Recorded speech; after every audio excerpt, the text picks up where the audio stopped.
Bem-vindos ao episódio do podcast Família em Foco, um podcast da OAB Sete Lagoas, realizado através da Comissão de Direito de Família, um local onde a gente conversa sobre temas relevantes sobre o direito de família, sempre trazendo pessoas que agregam e que nos ensinam. E hoje, antes de apresentar o convidado, eu queria agradecer a participação do buffet Ale Encantos, que mandou aqui, inclusive, essa torta maravilhosa, viu, Ana? Hoje também eu estou aqui com a Ana Flávia, ela também é da comissão, e a Verdolin Elétrica, energia fotovoltaica, uma empresa que transforma a energia com foco em sustentabilidade. Então, quero agradecer a Verdolin, viu? Obrigada, Juliano, pela confiança no nosso trabalho. E hoje está aqui o Dr. Rômulo, que é médico psiquiatra, pessoa renomada aqui na cidade, experiente nesse assunto, e a gente vai tratar sobre saúde mental dos advogados. E eu estou contando com a Ana Beatriz para participar conosco e com a Ana Flávia. Então, hoje aqui é o dia das Anas, viu, Dr. Rômulo? Legal, Vanessa. Queria agradecer a Comissão do Direito da Família, né, e a OAB por ter tomado essa iniciativa de debater um tema tão sensível que às vezes fica meio relegado, passa batido, que ninguém gosta de falar, né? É. E eu acho que principalmente mulher, né? Mulher não gosta muito de falar. Ou tem diferença? Não, nesse ponto não tem, não. Todos dois têm. Todos dois tem essa dificuldade de demonstrar. Né? Mas assim, a gente às vezes vê pessoas de destaque na sociedade que fazem tratamento e o depoimento dessas pessoas, né, ajuda a quebrar o estigma. Mas é complicado. Eu queria só perguntar para o senhor, cortando o senhor um minutinho, porque assim, a gente está representando os advogados familiaristas. Eu sei que todos os advogados têm muitos problemas, enfrentam muitos problemas no dia a dia. Mas especificamente os advogados familiaristas, eles lidam diretamente com perdas, né, com problemas, com rupturas, né, Ana Flávia? Com dores. E isso afeta de que forma, doutor Rom? Assim, a médio e longo prazo, a vida do advogado. O advogado de família, especialmente, é um advogado que vive no limite do sofrimento, né? Ele tem que lidar com separação litigiosa, às vezes situação de alienação parental, e ele muitas vezes adoece por causa disso. Antigamente tinha um termo que chamava trauma vicário, hoje ninguém usa mais esse termo, né? É da minha época, 1800 alguma coisa. Parece. Da época de Freud, né? Ele está começando a fazer vídeo com Freud agora. O vicário vem do latim vicarius. O vicarius é aquela pessoa que age em lugar de outra pessoa. Então encaixa bem no que o advogado faz, né? Ele age no lugar de outra pessoa e pela empatia ele acaba sendo afetado pelas situações complexas com as quais ele tem que lidar no dia a dia. O estresse continuado, né? Ele acaba afetando o eixo hipotálamo, hipófise e adrenal, eleva os níveis de cortisol, que é o hormônio do estresse, e esse hormônio faz um estrago grande no organismo quando está elevado acima do nível normal. Aí sobe a pressão arterial, a pessoa tem insônia, piora a condição emocional, sobe a frequência cardíaca, a pessoa fica mais predisposta a ter um evento cardiovascular, né? Aumenta o índice de risco cardíaco, o cortisol aumenta o apetite, aí a pessoa come mais, engorda. Nossa, são muitos problemas adjacentes. E uma coisa está ligada na outra. Uma coisa está ligada na outra. Eu estou aqui só vai, pensando aqui. Vai adoecendo tanto o físico quanto o mental, né?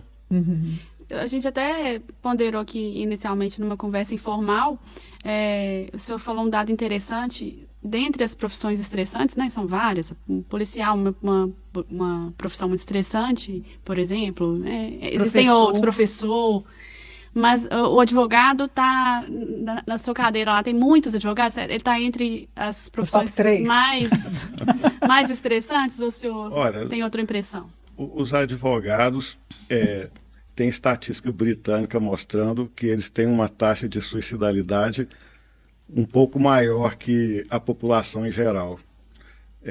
Isso acontece com outras profissões estressantes também. O policial também tem uma taxa de suicídio maior do que a população geral. E assim, por motivos meio óbvios, né? A medicina é que tem mais estudos.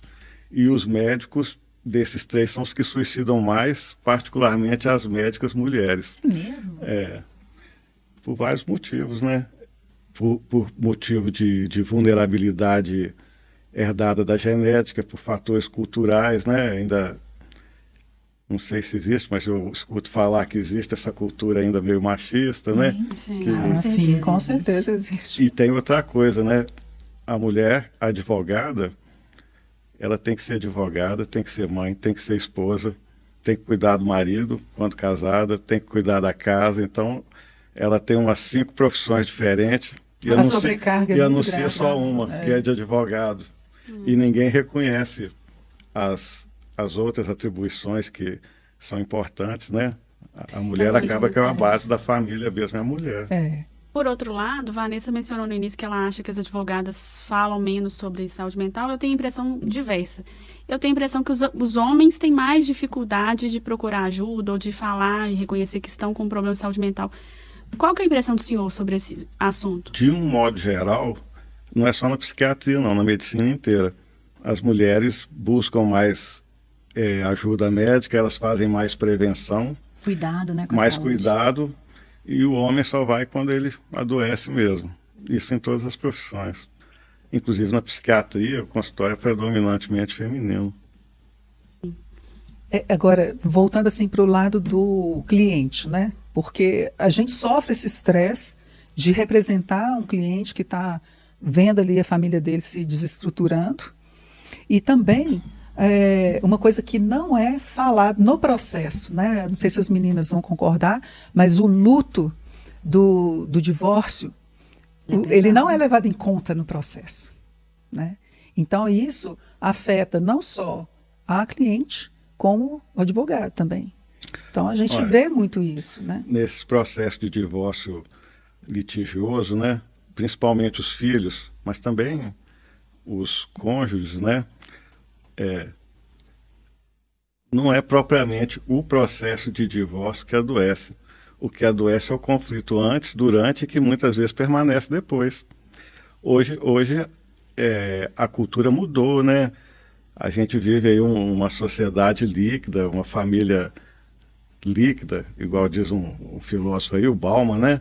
Antigamente a família era um homem, uma mulher e os filhos. Hoje não, hoje é uma mulher que já tinha 2 filhos, casa com um homem que também tinha 1, aí convive os 3 na mesma casa. Então esse modelo de família tá mudando. Tá, mas olha só, o que eu queria perguntar para o senhor, que eu acho que eu não soube me expressar. O luto do divórcio, ele não é levado em conta no processo, mas ele é real, não é? Com certeza. E prejudicial. Para ambas as partes. Quando a Sim. pessoa separa, tem a parte emocional, vai ter um luto, né, de um relacionamento, às vezes que durou muito tempo, de um projeto que não deu certo. Um sonho frustrado, né? Eu tenho essa impressão. E ainda tem outra coisa, né? Para a maioria das pessoas, quando vai fazer um divórcio, significa, além desse sofrimento todo, muitas vezes uma queda no padrão de vida, certeza. porque às vezes uma renda familiar que sustentar uma casa vai ter que sustentar 2. Não sei se isso é levado em conta no processo. Não, por não isso que eu estou é. falando, que não é levado. Esse sentimento, ele não é levado. O luto, ele não é medido, né? Hoje ainda existe o trabalho invisível da mulher, né? Que é o patrimônio, chama patrimônio invisível da mulher, que é quando ela colabora com o trabalho que ela realiza dentro de casa, cuidando dos filhos, e mesmo que ela não tenha uma renda, né? Ela não tem um trabalho fora de casa. Então é considerado o patrimônio invisível da mulher. Agora, para você ter uma ideia, de acho que uns 3 anos para cá, é que está sendo reconhecido isso. E assim, aí elas podem pedir uma pensão alimentícia com base nisso daí. E reconhecido muito recentemente, e não é todo tribunal também, né? Não é todo tribunal que reconhece isso. E é difícil, além de tudo é difícil. Assim, eu vejo muito esse reconhecimento quando a pessoa é mais idosa, a mulher mais idosa, mais velha, quando ela abdicou anos e anos e anos e anos da vida dela, né, para construir aquela família, porque na verdade o entendimento é, enquanto o marido sai para trabalhar, ela está ali construindo, cuidando da casa, dos filhos, da educação.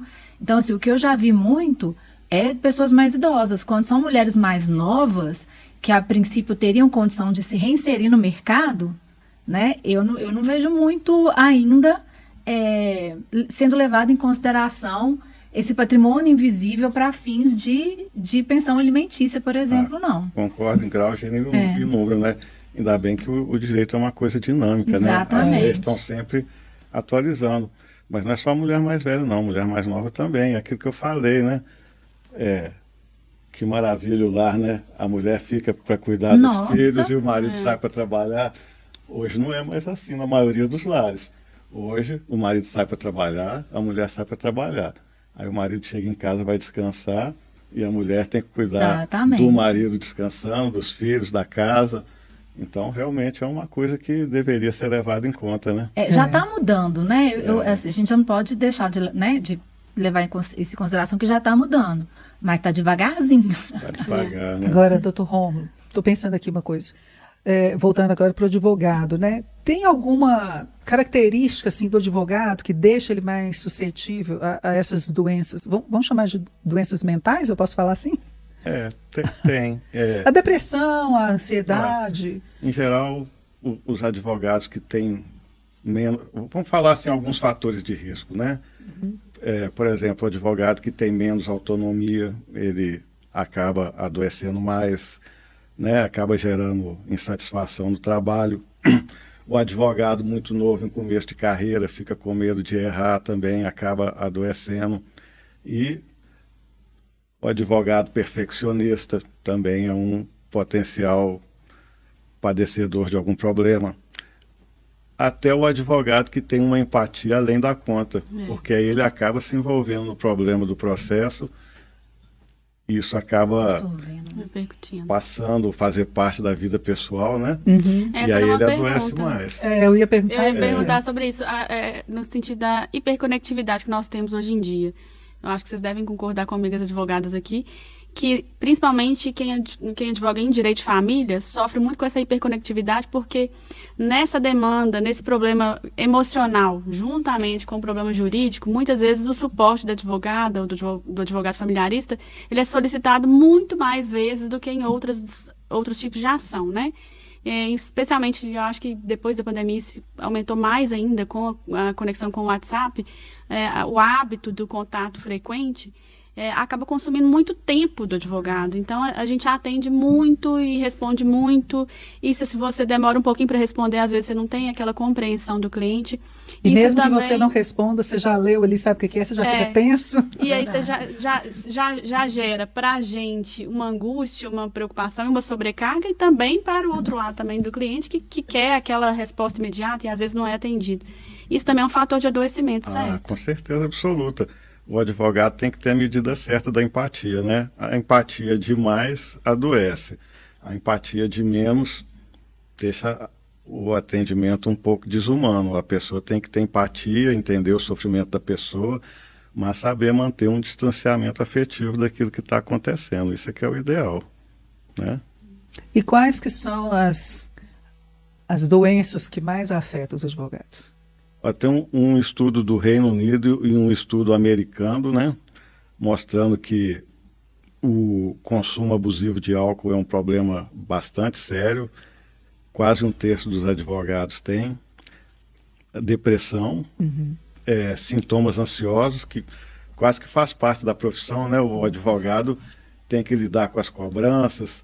Prazos, às vezes os clientes têm expectativas irreais. Tem que lidar com aquela carga emocional de não poder ser agressivo quando a coisa é muito litigiosa, né? Não deixar o grau de agressividade escalar, né? Então, ansiedade, depressão e consumo de álcool são os três principais. E tem a questão que a gente já falou, né? Da suicidalidade, que é um pouco maior que na população em geral.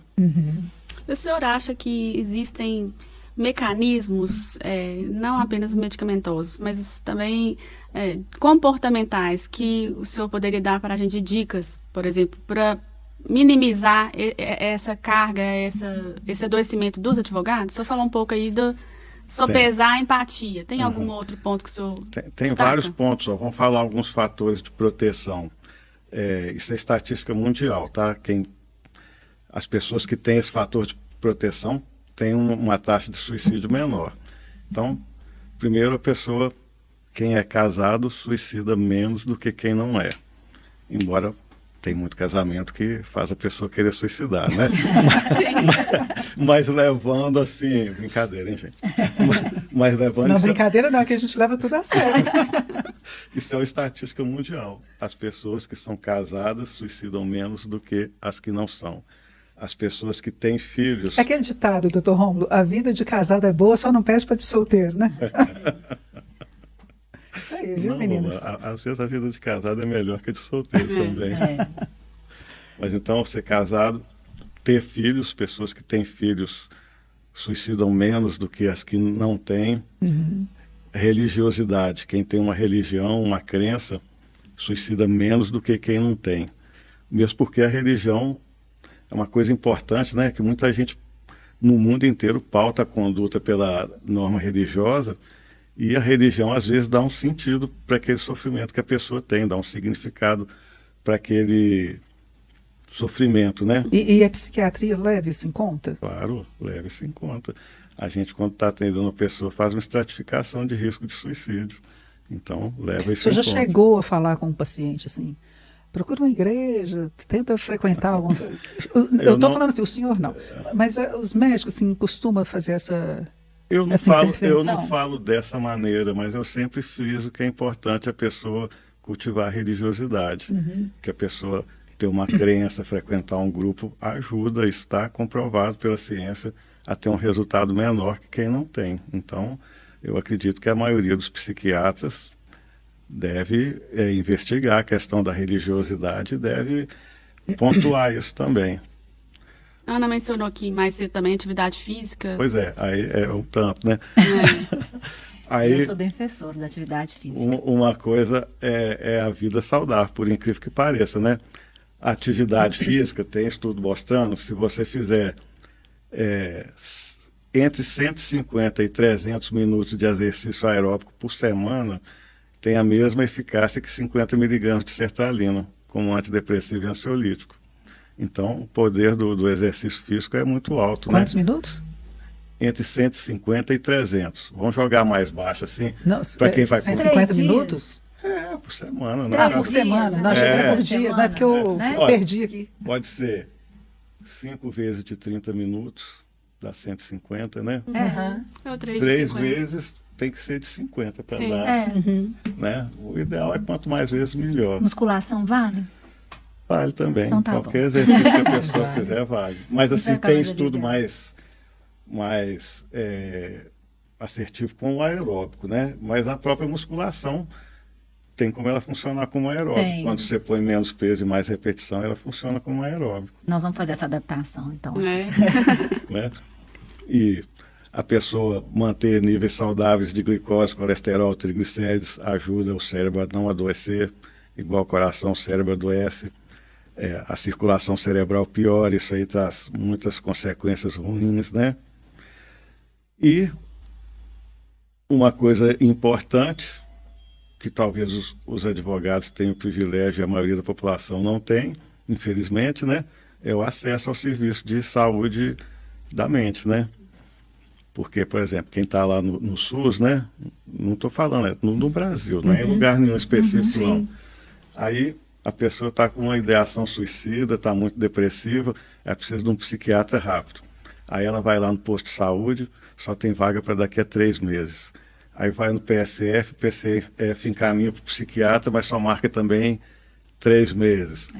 Aí ela vai correndo para o pronto-socorro ou para a UPA, chega lá, não tem psiquiatra, o clínico dá uma medicação, cede a pessoa, ela dorme, no outro dia manda embora, só que o risco de suicídio não acabou. Então, amenizou só aquele momento. Amenizou aquele momento. Então, a falta de acesso é um fator de risco e a possibilidade de acesso é um fator de proteção.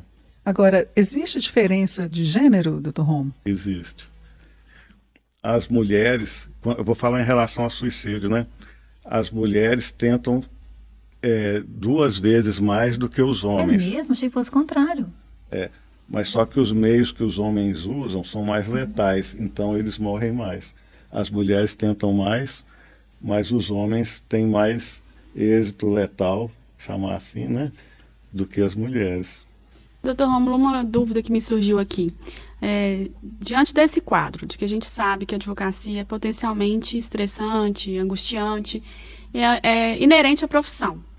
Quando que um advogado que está nos assistindo aqui, está nos ouvindo no Spotify, vai identificar que o problema dele passou do limite do razoável, que ele precisa de um atendimento médico especializado, ou de uma terapia, ou de um psiquiatra? Olha, muitas vezes quem percebe é o cônjuge e manda procurar. Então, ficar atento que se o cônjuge falou é porque está precisando mesmo. Importante. Agora, se a pessoa percebe que está sofrendo e aquele sofrimento está repercutindo na vida dele, está comprometendo o funcionamento dele profissional, por exemplo, diminuindo o rendimento, né? Social, menos predisposto a ter uma vida social normal, normal não, uma vida social plena, né? E até familiar, né? A pessoa vê que o estado emocional está interferindo na família, vê que está interferindo na sociedade, vê que está interferindo no próprio trabalho, né? Aí ela tem que procurar ajuda. Mas isso aí é difícil para identificar. Eu vou falar de mim, né? Que eu estava falando que eu não gosto muito de falar de mim, assim, mas é difícil de identificar. Porque eu lutei assim com um sentimento que eu não sabia o que era há muitos anos, né? E eu ficava lutando com aquilo ali, até chegou num ponto que eu falei assim, não, agora eu preciso de ajuda porque eu não estou aguentando mais. Isso Até para entra- descobrir, talvez, né? Não, Que Sim, foi sentimento é esse? foi até quando eu conheci o Dr. Rômulo, né? E tudo. O que acontece é assim, E eu não imaginava. o que acontece é que as pessoas têm pouco conhecimento sobre o adoecimento mental, por isso que é importante um debate igual esse. E segunda, a questão de acesso aos meios de tratamento, talvez quando... E olha do só, limite, porque E do limite. você tem dificuldade até de saber assim, o que é isso para eu buscar ajuda. Eu vou buscar ajuda em quem? Porque eu sempre fazia terapia e tudo. E eu nunca cogitei de ir num psiquiatra e de começar a tomar uma medicação e ter um laudo. e Existe um tudo mais. preconceito também. isso aí é o né? que mais segura a pessoa do tratamento, né? Porque quando a pessoa está sofrendo, ela sabe que está sofrendo. Ninguém sofre sem ter consciência disso. E a própria pessoa percebe, quando ela está sofrendo, o rendimento dela vai cair em todos os âmbitos da vida, do trabalho, da sociedade, da família.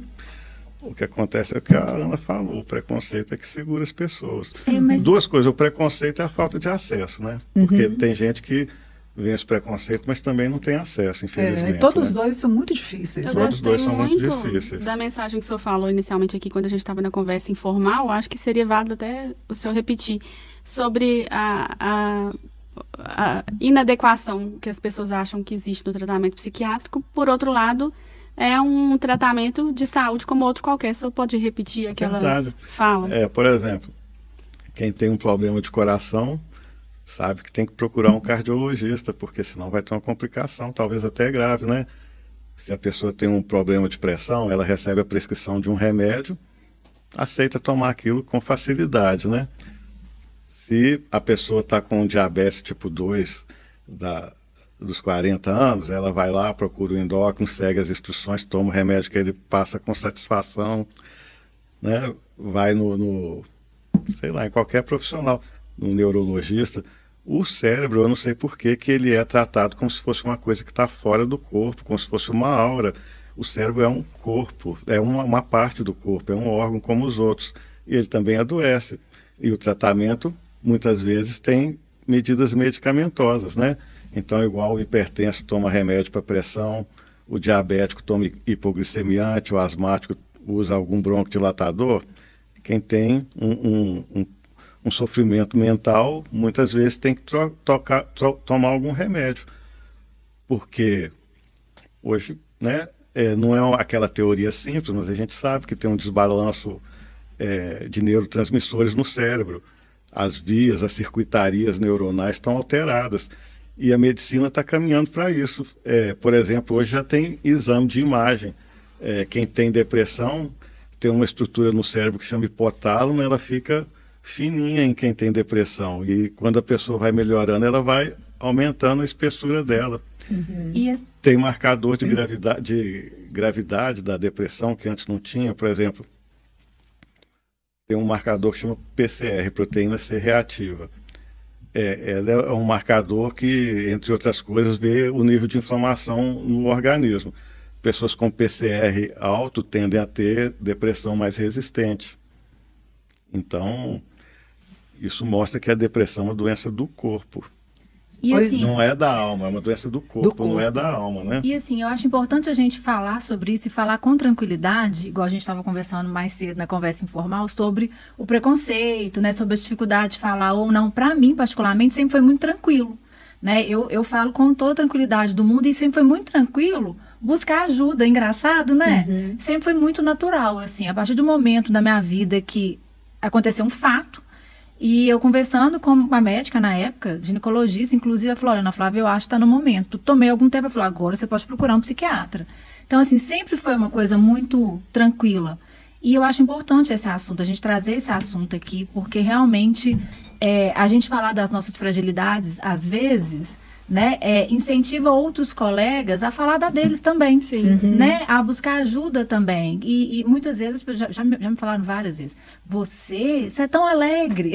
Pois E é. como o tratamento faz diferença para eu ter uma qualidade de vida melhor. Exatamente. A pessoa às vezes fica anos vivendo mal Triste, satisfeita, exatamente. triste, perdendo tempo de vida, né? A vida da gente vai passando, né? E quem Exatamente. busca o tratamento muitas vezes tem uma solução que não é mágica, mas que é acessível, que é viável, que é E acaba que a possível. gente se torna um profissional melhor. Com certeza. No meu caso, uma mãe melhor, uma esposa melhor, né, uma amiga melhor. Pois é, então deixa eu falar. Então deixa eu falar, viu, doutor Romulo? As meninas me incentivaram aqui a falar que eu tive, então, esse problema e eu considerava, assim, que era algo meu, da minha personalidade, talvez, e eu não conseguia identificar o que era. E aí, a partir do momento que eu comecei a fazer o tratamento com a medicação, o doutor Romulo foi me passando e tudo, eu mudei muito, e o doutor Romulo acompanhou, né, esse progresso aí, né, doutor Romulo? Pode falar melhor do que ninguém. Foi muito positivo. E isso dentro, assim, demorou um pouquinho, né, não é uma coisa rápida, por isso que é importante mesmo essa questão de falar e da identificação, porque não é uma coisa que você resolve de um dia para o outro. Agora, demorou mais ou menos um ano, né? Talvez o advogado tenha um pouco de receio, né? Porque esse pessoal mais simples fala assim: psiquiatra é médico de doido. Antigamente se falava Mas isso, até né? hoje a gente escuta, né? O advogado, às vezes, fica com medo de falar que A gente fica com medo de julgamento, né? Advogado já não é muito normal. Advogado O povo já não gosta muito, né? Mas o que eu tenho de advogado no meu consultório... E eu acho é que bom, a então sociedade como um todo, a gente até mencionou aqui antes, sofre desse adoecimento, né? Nos tempos modernos é uma coisa muito frequente. Então, muitas vezes, o advogado ou qualquer pessoa que tem relevância social, como a gente conversou também, admitir que faz um tratamento ou que está buscando esse tipo de auxílio, cria até uma empatia com o cliente, por outro lado, né? Eu também tive essa dificuldade, né? Não se constrange de buscar uma solução, de buscar um auxílio. Sem ferir a privacidade de ninguém, né?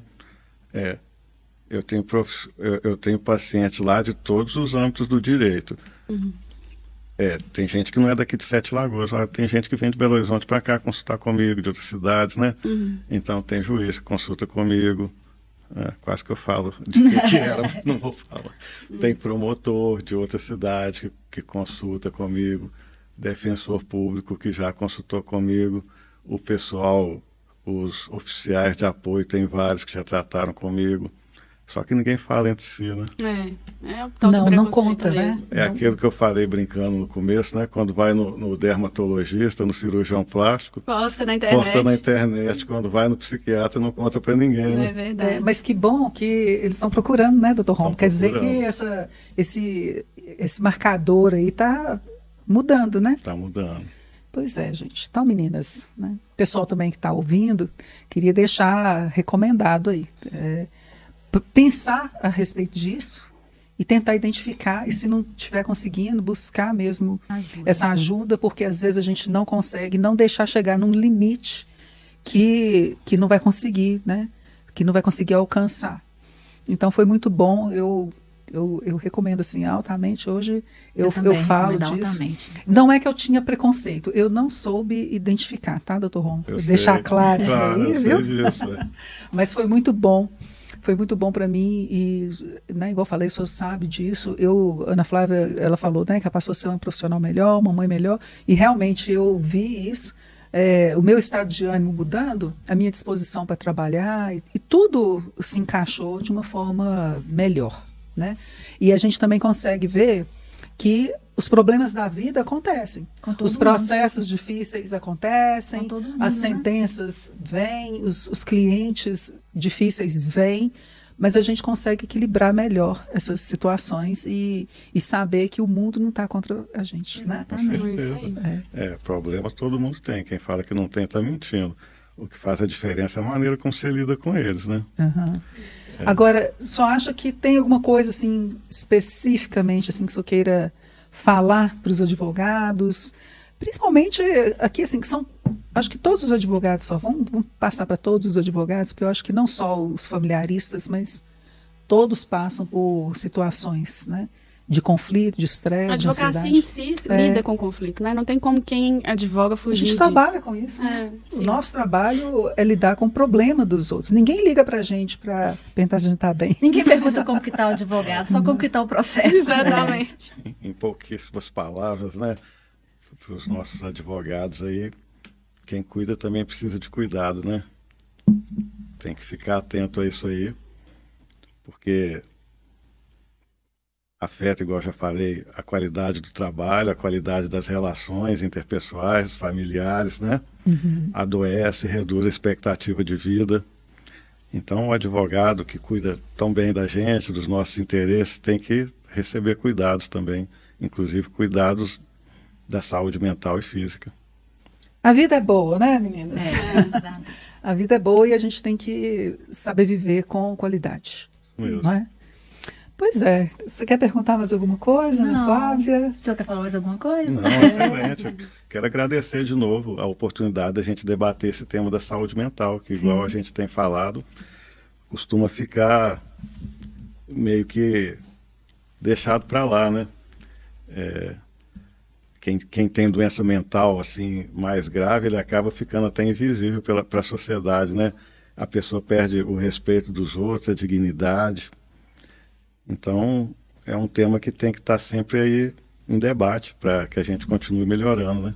E não só a pessoa que sofre, mas quem está ao redor também sofre, né? Então a gente tem que pensar não só na gente. Aí, mais uma vez, a gente pensando nos outros, né? Mas é real. Mas é verdade. Né? É real, não tem como. E é questão de saúde, não é só saúde, mas é saúde global, né? Saúde interfere global. na saúde global de todos nós. Então, realmente, os advogados têm que ter uma atenção especial com isso. Exatamente. E nos processos também, né? A gente tem que saber lidar com isso, né? Tem aí os casos de alienação parental. Eu acho que a gente tem que estar bem com a saúde mental em equilíbrio para ajudar essas pessoas que chegam até a gente, para saber identificar quando há casos de alienação parental, quando tem os divórcios, os lutos. O advogado tem que estar muito bem, porque essas situações extremas assim vai acontecendo muitas vezes uma elevação da animosidade, né? As pessoas vão criando expectativas, vão ficando mais exaltadas, né? Mais, assim, até agressivas nos interesses, e o advogado tem que mediar isso aí, tem que estar bem para saber mediar, para saber quando que ela fala, não, aqui calma, ou então ali a gente pode ir, né? Então ele tem que estar muito bem para fazer esse balanceio aí. Então vamos lá, doutor Romo, recapitulando aqui, quais que são as medidas preventivas aí? As medidas preventivas? Não beber, né? Como é que é? Olha, você tem que ter uma vida saudável. Vida saudável. Praticar exercício físico, o corpo não foi feito para ficar parado. Praticar exercício, evitar o álcool. Evitar o álcool também, mas antes disso o sono é fundamental. O organismo tem vários ritmos, o principal é o sono-vigília. E quando esse ritmo de sono e vigília está afetado, a pessoa fica muito mais predisposta a adoecer na saúde mental e corporal também. Então, respeitar o sono é fundamental para qualquer tratamento, principalmente psiquiátrico, né? Aí os hábitos saudáveis, bebida, cigarro, tem que evitar, tem que estar sempre consultando. Mas o principal, então, é a prática de atividade física, cuidar de uma alimentação mais saudável e do Sono. sono. Esses são os três principais. Repete pra mim. Uma vida mais saudável, com uma alimentação mais saudável, equilibrada, prática de exercício físico e o sono. Aí tem que pôr mais um, que é cuidar do corpo, né? Sim, a prática de exercício A físico. parte do exercício e manter os níveis sanguíneos normais de glicose, colesterol, triglicéridos, porque isso diminui o fluxo sanguíneo cerebral e faz a pessoa ficar mais vulnerável para adoecimento na saúde mental também. E eu tem sugiro algum- mais um aí, Ah. que é procurar o atendimento especializado. Sim, com mas eu ia certeza. perguntar até isso. A partir do momento que a pessoa identifica que ela está com um problema e que ela precisa de ajuda, e talvez ela até já procurou o senhor lá, tem algum ponto assim específico que ela pode, alguma medida específica que ela pode inserir além desses? Ou se ela tiver... A medicina hoje é muito particularizada, né? Não dá para me generalizar muito, senão eu vou acabar cometendo um erro, uma injustiça, né? Uhum. A gente tem alguns pilares que são esses, mas cada caso tem que ser analisado individualmente para a gente ver o que é fator de risco, o que é fator de proteção, para, tendo levantado esses dois aspectos, poder fazer uma prevenção bem feita. Então, gente, ó, advogados, cuidar do corpo, da alimentação, do sono, evitar o álcool, né? Deixar o álcool aí para Só uma cervejinha. o final de semana e tentar identificar. Se você estiver passando por um problema, cuidar com um profissional da Mas, saúde. desculpa, tem que fazer uma parte, né? Que mais? Como médico aqui, a gente falou álcool do fim de semana, antigamente tinha essa crença mesmo, que o álcool em pequena quantidade não fazia mal. Tinha uma época até que se acreditava que um cálice de vinho seria benéfico à saúde, que protegia o coração. Hoje não mais. Isso caiu por terra. Hoje, agora, a gente vê o álcool igual o cigarro, por exemplo.